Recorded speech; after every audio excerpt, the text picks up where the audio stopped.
एक गांव में एक किसान रहता था जिसके पास ढेर सारी भेड़ बकरियां थी और जिसको वो सरा कर अपना घर का खर्चा चलाता था। एक दिन जब वो किसान अपनी भेड़ बकरियों को लेकर जंगल में गया था और वहाँ पर वो अपनी भेड़ बकरियों को सरा रहा था, तभी उसको एक आवाज़ सुनाई दी, बसाओ बसाओ। वह किसान उस आवाज़ की तरफ गया तो आगे जाकर देखा तो एक नदी के किनारे एक जलपरी जाल के अंदर फंसी थी। तभी वो किसान भागता हुआ जाता है और उस जलपरी को उस जाल से निकालता है।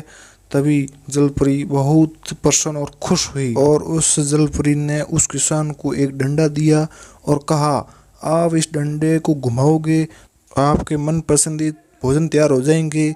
तब ये किसान सुनता है तो उस डंडे को लेकर किसान अपने घर लेकर चला जाता है और वो किसान घर जाकर उस डंडे से हर रोज अपने मन पसंदीद खाना मंगवा कर खाता था और वह धीरे धीरे आलसी होने लग गया क्योंकि उसे खाना मुफ्त का मिल रहा था और वह पूरे दिन घर में पड़ा रहता था। एक दिन उसकी पत्नी बीमार हो गई और तभी वो किसान बाजार जाता है और दवाई की दुकान पर जाता है।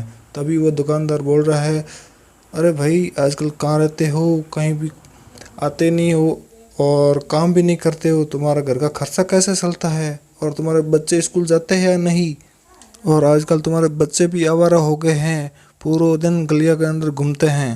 अब उस किसान को वो बात समझ में आने लगी और वो अपने घर जाता है और उस डंडे को लेकर उसी नदी के किनारे फेंक कर आता है और शाम को घर आता है। तभी उसको ये समझ में आता है और वह सोचता है कि मेहनत का कमा कर खाने में आनंद आता है, वह फ्री का खाने में नहीं आता है।